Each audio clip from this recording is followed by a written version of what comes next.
Alex Hormozi. I'm sure you've heard of the guy, and I'm sure you're a fan of him too if you have heard of him. Like, what's not to like about the guy? He's a big, lovable, cuddleable teddy bear who shares business secrets. It's like, you know, like one of those children's toys which you squeeze and like it says something cute, but instead Alex just says business secrets, ROI, market cap, output input ratio. Alex Hormozi is the type of guy that you would sit down for brunch with and then end up eating dinner with at the same place on the same day. Like, this guy shares value, like a lot of value. He has books, YouTube videos, keynotes, podcasts, and I mean hundreds of podcasts, and he gives it all out for free. This guy literally produces like 300 plus pieces of content every week, and he puts it out. Like, this guy literally puts out over 300 pieces of content every single week, and he gives it all out for free. Like, this guy's a machine. He puts out hundreds of pieces of content out every single week. He teaches life lessons, tells us about his life. But what I think is most important about the Alex Hormozi brand as a whole is that you know every cylinder of his life, and that there are so few cylinders of his life, and that there are so few areas of his life. Like, I'll list them all out right now. Business, fitness, marriage. 3 things. That's it. That's all Alex does. That's all the contributions. That's all he contributes to the world. Business, fitness, and his marriage. Through these 3 things, Alex has built a 9-figure empire and has lived a life which has seen success which most people only dream of. Alex is only in his mid-30s, but he has achieved things that people can only dream of. And that's why I'll be looking at him, dissecting him in today's video. In this series of what we can learn from, I look at people who have achieved a lot in their life and that inspire me. But for this video, it was a little bit different. All the people I've looked at, Hamza, Iman Gadzhi, Luke Belmont, I'm fans of all of them. I was fans of them before I actually made the video on them. So it was actually very easy making a video on them. But for Alex Hormozi, well, I didn't really know much about him. I just knew that he liked gyms, made $100 million, something that he flexes all the time, and that he has a fit wife. Like, if I'm gonna keep it a buck, that's all I knew about him. And after watching hours and hours of his content, that's still all I really think of him. He likes gyms, has hundreds of millions of dollars, and has a good looking gym wife. But what I gained from my research on Alex was very interesting, because he isn't the typical, I didn't have a dad, I was poor, I came from a third world country, internet entrepreneur that we normally see. No. He is the, I have a dad who's a doctor, I'm basically fully wife, and I've always been buff since I was a teenager, internet entrepreneur. And I feel like him having such a different background compared to all of the from the dirt entrepreneurs that we normally see, well, it isn't just inspirational, but it's just more real. The things that Alex preaches, you can actually tell he uses in his daily life. The business tactics that he recommends, you can tell that he actually uses them on his business. You can tell that he truly likes the gym. Like, just look at this guy, he's huge. You can tell that he really does love his wife. He is just so authentic. And not only is that trait commendable, and yes, it does make him more likable, but it also tells us that we can learn something from him. But before we even get into what we can learn from this guy, who is Alex Hormozi? Like, who is this guy? Alex Hormozi is a 35-year-old millionaire from the good old US of A. He's the child of immigrant doctors who met in medical school. Alex's parents were both studying in Europe when they met, and Alex's mom ended up taking his father back to America with her. But that marriage did not last very long. While Alex was still a kid, his parents got divorced. And while that's sad, I won't say that that's the saddest thing that's happened in his life. But we'll get to that. When Alex was around 16 years old, his dad gets remarried, but by that point, he's already out of the house. Alex hasn't really moved out yet, but he has a job and he's making sure that he can go out whenever he can. You see, Alex didn't have the best relationship with his dad. His dad always wanted the best out of him, which is great, but he wanted to see him do the best in areas that Alex didn't really care for. Alex's dad wanted him to become a doctor, to get a PhD. And I'm sure we can all relate with this on some sort of level. Having parents that just want us to be the best, but in things that they care about. not really us. You know, at some point, like when you're in high school, they start letting you have more autonomy of your life. But for Alex, his dad was watching his every single move, judging, and almost controlled every single little thing that Alex did. It got so bad to the point where Alex, quote, didn't want to wake up in the morning, which I think just expresses how much of a tainted relationship that him and his dad had.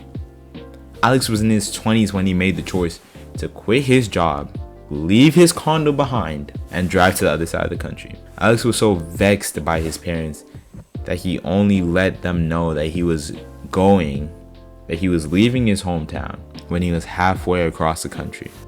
Now Alex is in his 20s, he's moving across the country. What is he gonna do? Well, he's gonna open up a gym, of course. Alex had always loved fitness and he always wanted to open up a gym. So he moved across the country and that's what he did.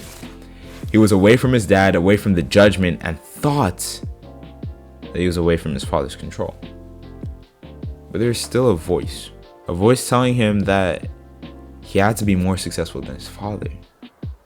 A voice telling him that if this gym thing didn't work out, his dad would have control over him for the rest of his life until the day either of them died, whichever came first, him or his dad. This voice was there and it was loud. But Alex used that pain to his advantage. Alex used the pain that his father had put upon him, the pain of being tugged and pushed around like a puppet his whole life. He used that so he felt okay sleeping on the floor of the gym. He used it so that he could push ahead with whatever needed to be done, whenever it needed to be done. He used that pain to push. Alex was stupid and young. And if most of us watching this video right now were in his position, I can guarantee we most likely would quit. The only thing that made Alex different was his pain and his desire. And I'm sure he would agree. Okay, so Alex is now firmly in the gym business. He has multiple gyms. He is here to stay. He's working hard, long hours every single day, waking up at 4 a.m., doing classes, even cleaning the gym. He's doing all of that and he doesn't really have much time for anything else.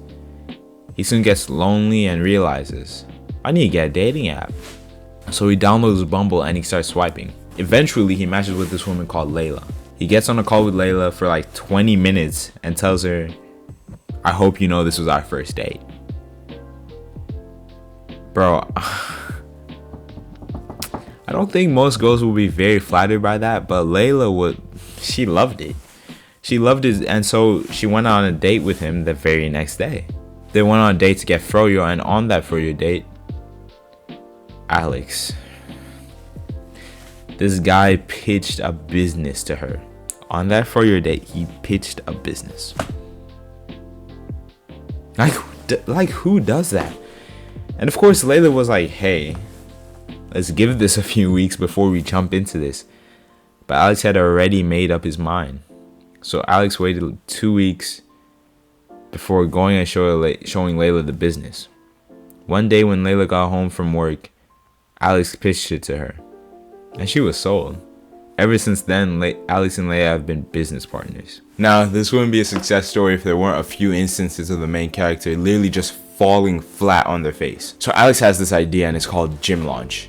It's where he would fly out to gyms across the country, help them run ads, make better offers, basically get customers and make systems in place to keep them going long term. But then this one guy that he helped out told them that he was leaving a lot of money on the table, that he just outright owned a lot of these gyms. And Alex was like, you're right. And so both of them started working together. But here's the thing.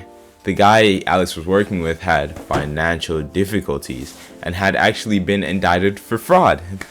So he obviously had the best person in class to work on the group project with. And what ended up happening was that the guy stole all the money in the bank account. And of course, Alex was like, yo, what's happening? And the guy was like, I know you're stealing from the company. And Alex was like, what do you mean? It's not like that. The guy was like, no, you're stealing from the company. And then Alex was like, okay, let's go and sit down. And so when they finally got to sit down for the meeting, the guy pushes the bank statements, like Alex had printed out the bank statements and just pushed them off the table. And this is when Alex knew what was actually going on. So Layla was obviously worried for Alex and suggested that So Layla was obviously worried for Alex and suggested that leaving the new company model to go back to old one of turning gyms around would be a lot better. And Alex was like, yeah, we should probably do that. And so Alex did some turnarounds and made 120K in 3 weeks. And the sales guy had earned 22K in commissions. And so it's Christmas Day and Alex needs to pay the guy. But he sees that the money just isn't hitting the account. The 120K just isn't hitting the account. And so he calls up the bank and they let him know that they're holding the money because there's so much of it and it's coming from so many different locations. Remember, Alex had made 6 figures in 3 weeks from multiple gyms across the country. And so obviously it would have looked like he was running a drug operation. So Alex needs to pay the sales guy. It's Christmas Day. He has 23K in his personal bank, his own bank. So he's like, let's do the right thing here. Let's not get sued. And so Alex gives 22,000 from his 23K to this sales guy. Alex is now he's broke.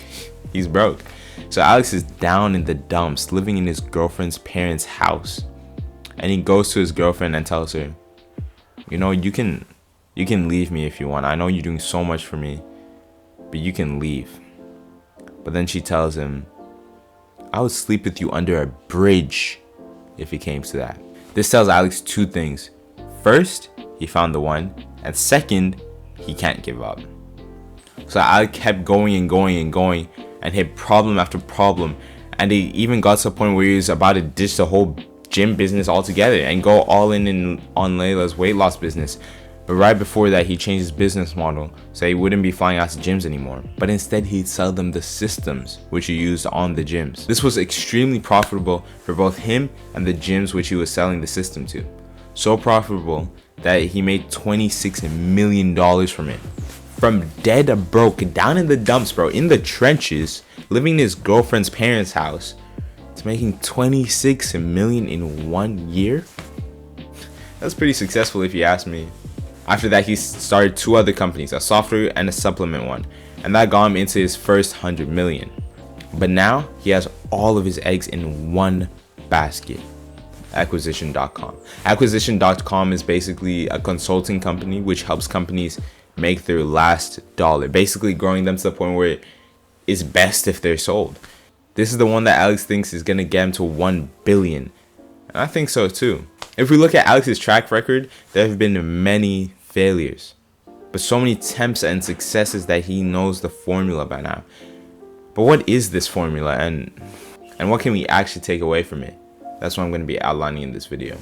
Who cares? Some people care so much about what other people think, about what other people are going to say. And if they do care so much, then there's a pretty big chance that they're going to be held back as a result. Who cares if you haven't made any money off YouTube and you've been doing it for a year? Who cares if you have big ears? Who cares if you aren't the best speaker or writer? Who cares about that awkward thing you did 3 years ago? So many people get so in their heads about things that no one even cares about. Alex Hormozi talks about this in the Modern Wisdom Podcast with Chris Williamson. I think to myself, man, I'm afraid of doing this. And I'm like, no, I'm not. I'm afraid of what this person's going to think about me. Because if I were to be able to fail in quiet, in complete isolation, then I wouldn't care. And then I think, well, what if I don't succeed in public? What do they think then? Nothing, right? They don't think about me at all. And that is so true. They won't think about you at all if you fail in public or secret. So why would you take this failure to heart? Why do you care so much if people see you fall down? And even if they do care, who cares? You and I both know that you shouldn't. So why on earth would you? I know this video is about Alex Hormozi, but Andrew Tate has this quote where he basically says, if it doesn't help me succeed, if this thought doesn't help me succeed, why would I think about it? And I stand by it so much. If thinking about a person, about that thing, about what has been done won't help you and is in fact hurting you, then why on earth would you think about it? Like, I'm asking honestly, why would you? Alex was plagued with the judgment of his parents, but his father especially. He let his father govern what he did with his life and allowed his father to dictate everything that he did in his life. Alex's life was so out of his control. He waited until he was halfway across the country to tell his father that he was even leaving. When Alex gained control, though, that's when he realized that caring about what his father or his mother thought, that's what was holding him back.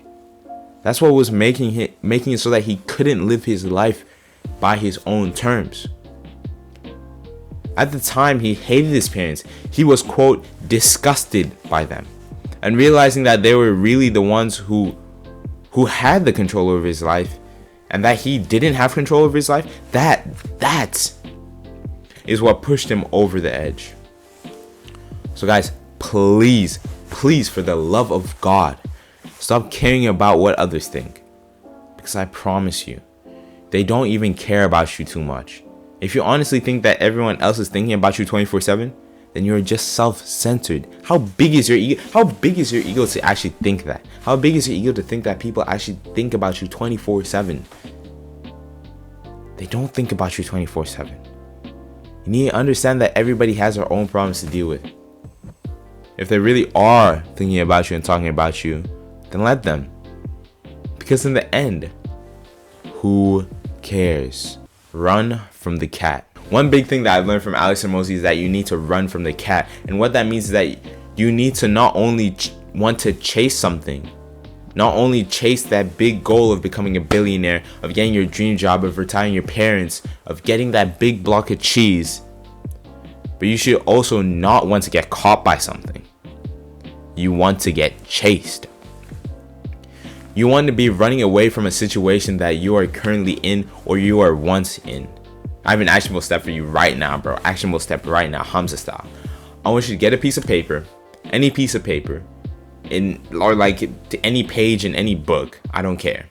Just something you can write on, and get something you can write with.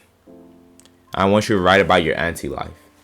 I'm sure you've heard about your dream life, like the life that you really want to reach at a certain age or a certain point, or just in general. But what I'm talking about is the exact opposite. Anti-goals, anti-life. I want you to write down the life that you would hate having. The life that you are running away from. I want you to write about the life that that would just make you feel disappointed in yourself. That the life that if you adopted, you would hate yourself and you would hate it. Write it down and stick it up on your wall. Stick it up for just the rest of the day or the rest of the week. This will be your cat. But why does this work? Why is it that big block of cheese, your big reward that you are chasing, isn't enough? Why is it that you need a cat coming for you? Well, the truth is, most people don't have willpower. The discipline to go out and work if they are happy where they are. Think about it. When you eat so much that you're full, why on earth would you go ahead and eat more? If your thirst has already been quenched, why on earth would you drink more? So many people drink for pleasure, but a lot of people say, okay, that's enough now. That's all I need. And they just stay content. I'm sure you already know the problem with this. Staying content is what leads to downfalls. And the more content that you are, the worse that you'll react to a dip. Running from the cat is what keeps you harvesting foods that you do not suffer from a drought. Running from the cat is what keeps you going, even though you may be happy, you may be grateful with the life that you have now. What running from the cat does is keep you going so that you never lose sight of what could be lost if you do not put in the work. That's why running from the cat is so important. Work like a slave. The next thing I learned from Alex Hormozi is that you need to work like a slave. Because you are one. I'm joking, don't cancel me, guys. But let Alex explain what exactly he means by this. Slaves worked all the hours they were awake for their entire lives. In American history, in Egyptian history, in the rest of the world that had slaves, which is most of the world at some given point. I think, like, if they can do it, so can I. When I first read this, I was kind of stopped what I was doing, looked at my speaker, which was playing the podcast, and I was like, what the f? But then I thought about it, and I was like, that is probably one of the most valuable pieces of information that I've ever heard in my life. Let me tell you why I think this. First of all, Alex is not wrong. In most places in the world, there were slaves at some point. You know, some places still have slaves illegally, and slaves worked all hours of all days. The slaves' masters would only give them food and let them sleep because they needed to. Like, if they didn't give them food and let them sleep, the slaves would die. And that meant no work. Like, simply put, that meant no work. So slaves worked for so long because they needed to. Like, it was either work or die. This shows us that it's possible to work all hours of all days. And this relates to the last point of running from the cat, because the only reason they were able to work all hours was so that they didn't die. Their cat was literally the Grim Reaper.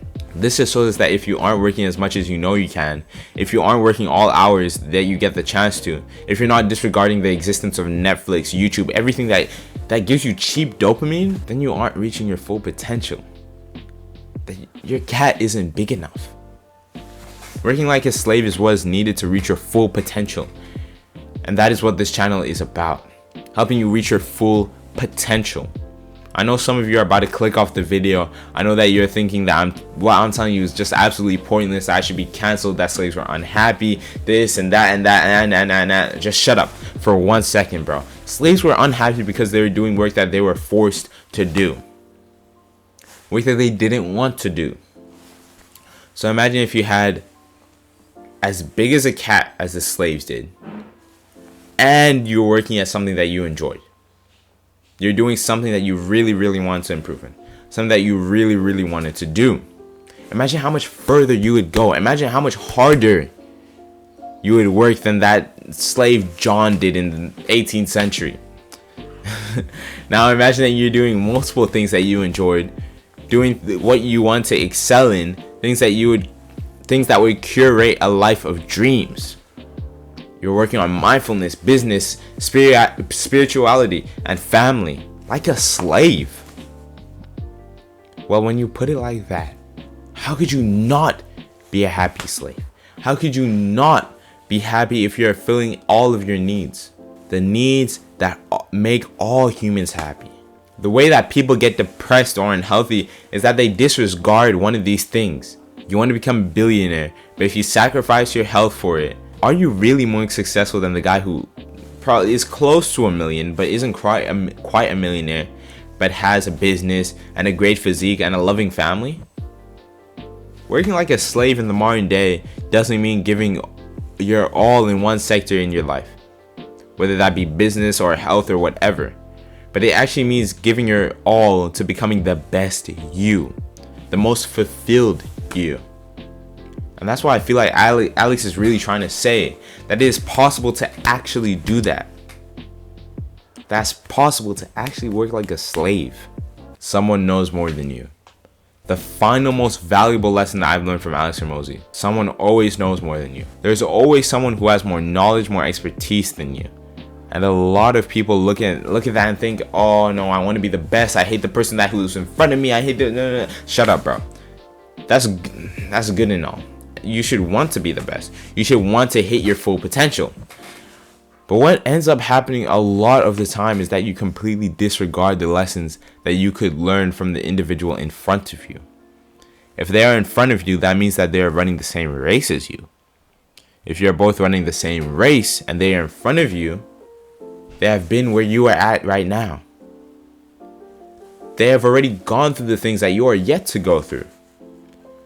This is unbelievably valuable because this gives you a very unfair advantage compared to them.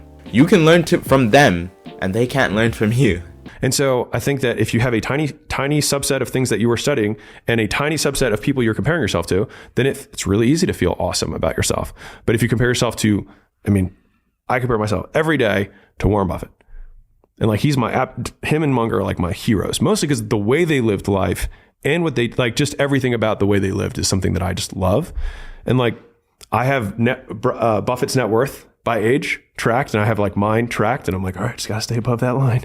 And are you above it? He's got a big line at the moment? I am right now, but like I had his world was different. Yep. Like Warren didn't have Warren to learn from. Warren Buffett didn't have Warren Buffett to learn from, and that's true. That is very, very true. You can surpass Warren Buffett by miles. Not because it's easy and not because you're better than him, but because you have Warren Buffett to learn from. Realizing that someone knows more than you and has been on the path that you are on right now is an advantage that not many people have. So many people want to believe that they're special. They want to believe that they have something that the last guy didn't have, that everyone else is that they're up against just doesn't have that wow factor like they do. But the truth is, there's only one person who is most suited for the job. One person who is the best. One number one. And the chances are, it isn't you right now. But it can be you. It's not you right now, but it can be you if you take the time to analyze what has happened in the past and what is happening right now. So many people have egos that are so big that they think that there is the center of the entire universe, that everything that happens is happening to them. When in reality, the universe does not care. The universe just goes on, doing the same thing that is done since God said, "Let there be light." It is just being. And once you realize that the universe doesn't have favorites, that God does not have favorites, that everything that happens by complete chance or by design by the Lord Almighty, then you won't have an ego anymore. And you will realize that all good things that happen is because of positioning of the pieces on the chessboard and foreshadowing of events through prior education. Someone knows more than you. Realize it, deal with it, gain from it. Before making this video, Alex Hormozi never really struck me as someone who was really that special, to be honest. Sure, he made 100 million and he was jacked, but I just thought he was just another person, a part of this new rich taking over social media through valueless TikTok videos. Like, there's literally a style of video now called that, like, Hormozi style. Really looking deep into his story and the things that he actually says, I'm not the guy's biggest fan. I've enjoyed doing research on this video, listening to hours and hours of his podcasts and podcasts that he's appeared on. I feel like everyone has something that they can gain from Alex. So I really do highly recommend watching his videos. I'll put a link to his channel in the description, a link to his podcast, The Game, so you can listen to the audiobooks of his $100 million offers and $100 million leads, both of which I'm currently listening to and highly recommend. But yeah, that's why you should succeed anyway, no matter what situation you're in. That's what we can learn from Alex Hormozi. Start working, stay healthy, get wealthy. Thanks for watching the video. I appreciate it. Yeah.